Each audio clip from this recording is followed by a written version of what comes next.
D'un point de vue architectural, si nous voulions donner un cliché de la période qui nous occupe, ce serait celui d'une église romane. De fait, le style roman ne fait pas son apparition en France. Comme son nom l'indique, cela renvoie à un mode de construction romain. Mais il viendra progressivement chez nous par les architectes lombards d'Italie du Nord et finira par marquer notre patrimoine religieux. On peut dire que la plupart de nos cathédrales ont été d'abord romanes avant de devenir gothiques.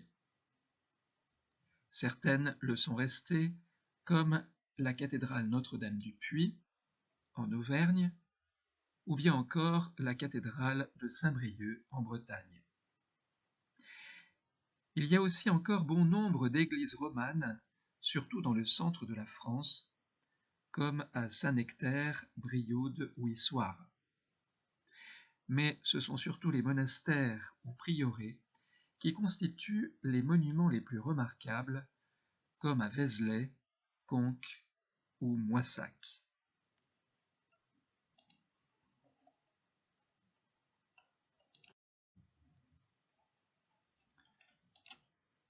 Cette architecture religieuse dont les formes s'établissent de façon diverse dans toute l'Europe apparaît au moment où, un peu avant l'an 1000, la chrétienté connaît une ère nouvelle de paix et de prospérité après les invasions barbares des Sarrasins et des Normands. Le Xe siècle est donc une période où il faut remettre en ordre les églises qui avaient eu tant à souffrir de pillages ou qui avaient été détruites. Les reliques furent retirées des cachettes où elles avaient passé les plus mauvais moments. La foule demandant à les voir, vers 950, apparurent les premiers reliquaires en forme humaine, comme le bras du saint, ou encore la représentation complète du saint, telle qu'elle apparaît à Conques dans la majesté de Sainte Foy. Le concile d'Arras, en 1025, recommande le recours à la fresque en vue d'instruire les illettrés. Ainsi se forme l'idée que l'Église est la Bible du pauvre. L'architecture romane se prête à une telle catéchèse.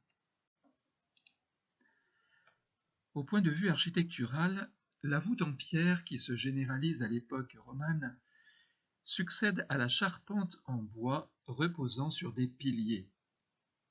La forme en plein cintre, c'est-à-dire en demi-cercle sans angle, est celle que l'on trouve dès l'Antiquité romaine, comme on peut le voir sur les aqueducs ou les arcs de triomphe. Pour porter les voûtes des grandes églises romanes, un ensemble de transformations a été nécessaire. Des murs épais, de gros contreforts et des ouvertures petites. Il en résulte une lumière diffuse qui contribue au recueillement. L'abside représente le modèle des basiliques romaines où se situe le sanctuaire. D'autre part, à l'époque romane, se fait un regroupement en une seule église de plusieurs édifices qui étaient distincts dans le haut Moyen Âge. L'église des fidèles, la chapelle du clergé et le baptistère des catéchumènes. Ce regroupement entraîne un espace intérieur très diversifié par ses différentes fonctions.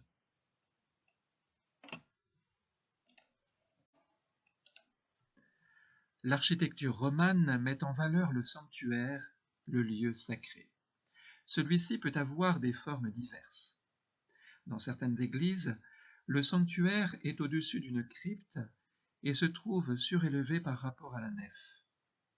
De fait, c'est le modèle type de l'église romaine qui est bâtie sur la tombe d'un saint, un martyr, un témoin de Jésus ressuscité. Dans d'autres églises, le sanctuaire et le chœur, avec les stalles du clergé, sont entourés d'un déambulatoire et de chapelles rayonnantes pour la célébration des messes privées. Le chevet, avec ses nombreuses absides, se présente de l'extérieur comme une composition pyramidale qui entoure le sanctuaire. C'est dans le sanctuaire qu'a lieu le culte des reliques des martyrs qui tient une grande place. On les vénère sous ou derrière l'autel grâce au déambulatoire qui permet la circulation des pèlerins, ou bien dans la crypte qui est sous le sanctuaire.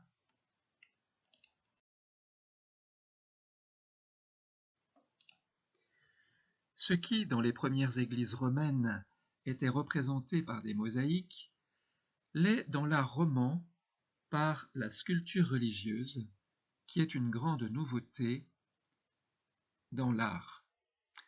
Elle a commencé par la sculpture monumentale, c'est-à-dire liée à l'architecture du monument, en représentant des scènes bibliques sur les chapiteaux, sur les portails, tympans, voussures et linteaux, et parfois sur la façade entière, comme dans le sud-ouest de la France.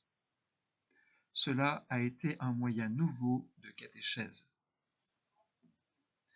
L'artiste roman sculpte avec un réalisme saisissant, même les souffrances de l'enfer, non pas à cause d'un état d'esprit ambiant dominé par la crainte, mais tout simplement pour mettre en scène les enseignements du Seigneur Jésus lui-même dans l'Évangile. Ainsi, dans l'art roman, seront représentées les conséquences de nos actes bons qui conduisent au bonheur du ciel, comme celles du péché qui peut conduire jusqu'à la damnation éternelle. Au point de vue du décor sculpté, le message de l'art roman semble être le Christ en majesté qui opère le jugement.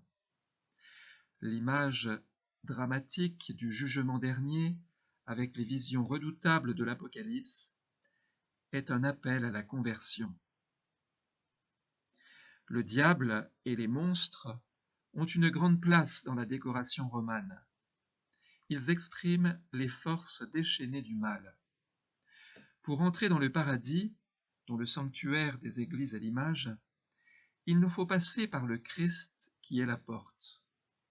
Afin de mieux comprendre, faisons un petit tour à Vézelay.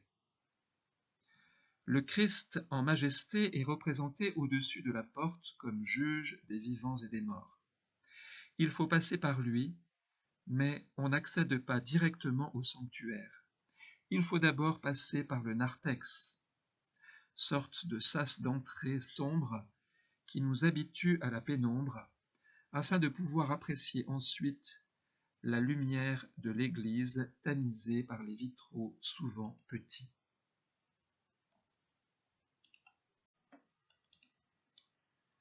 On ne peut pas parler de cette période romane sans une mention particulière de Cluny, en Basse-Bourgogne.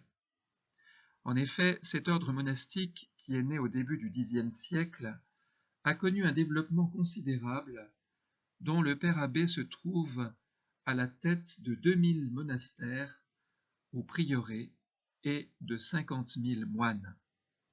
Ce développement considérable s'explique en partie par le fait que dès sa fondation, en 909, le nouvel ordre est affranchi de toute tutelle féodale, alors que la plupart des monastères se voyaient imposer un abbé désigné par le seigneur local et qui souvent n'avait pas la vocation monastique. Du fait de cette indépendance, les pères abbés de Cluny furent non seulement des saints et des hommes de gouvernement, mais ils exercèrent leur charge suffisamment longtemps pour enraciner leur ordre dans un véritable esprit monastique. De plus, le nouvel ordre obtint le privilège que le père abbé de Cluny soit directement l'abbé de chaque monastère qu'il fonde ou réforme. Dans chaque monastère, l'abbé de Cluny nomme le prieur, qui tiendra sa place et qui n'est donc pas élu par les moines. Ce gouvernement centralisé a donné une grande autorité au père abbé de Cluny, lui donnant un pouvoir considérable, comparable à un grand seigneur ou à un évêque puissant.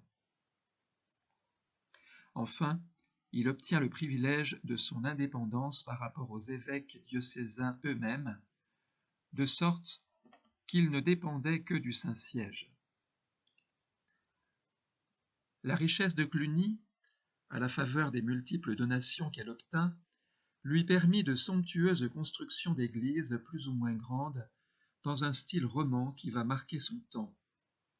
Ces constructions n'avaient pas pour but la recherche du confort, mais la splendeur du culte qui était la mission première du moine, qui passait la plupart de son temps à l'église. Le gigantisme de la troisième abbaye de Cluny s'explique aussi par la nécessité d'abriter plus de 1000 moines dans une même église. C'est ainsi qu'elle fut la plus grande église de toute la chrétienté avant même la basilique Saint-Pierre de Rome. Elle faisait 187 mètres de long avec 2 transepts et un narthex profond qui rappelait l'Antiquité chrétienne. Sa silhouette n'était pas moins impressionnante que dominaient 5 clochers.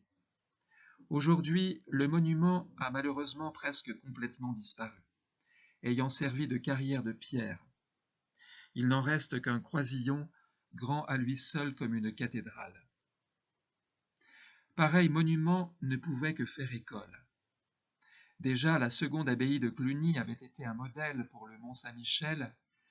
Cluny III a servi de prototype à nombre d'églises rurales et de prieurés situées dans son voisinage immédiat, comme Paray-le-Monial, mais aussi plus loin avec Notre-Dame-du-Port à Clermont, l'abbaye de Moissac ou encore Notre-Dame-la-Grande de Poitiers, sans parler des autres pays d'Europe. Il y eut aussi à Cluny une école de fresquistes remarquable aux accents byzantins. Le Christ Pantocrator y est à l'honneur, comme un empereur entouré de sa cour. Les saintes y sont couronnées de diadèmes, comme sur les mosaïques orientales. Enfin, il faut mentionner le scriptorium de Cluny, où les copistes calligraphiaient missels et sacramentaires. Un style propre va encore sortir qui donnera l'œuvre maîtresse de la Bible de Cluny. À la suite de saint Bernard qui va s'opposer aux excès clunisiens ayant conduit au relâchement, les abbayes cisterciennes, soucieuses du recueillement des moines, favoriseront le dépouillement, bannissant tout décor, refusant les peintures et les sculptures. Le roman cistercien n'a donc pas de chapiteaux sculptés. Ses vitraux ne sont que des grisailles incolores et sans figure. Les églises sont assez basses. Faites pour la communauté monastique et non pour les fidèles, elles n'ont ni narthex ni clocher, des façades dépouillées, parfois même pas de portail. Par contre, elles recherchent la pureté des lignes, l'équilibre des masses et sont sensibles au jeu de lumière.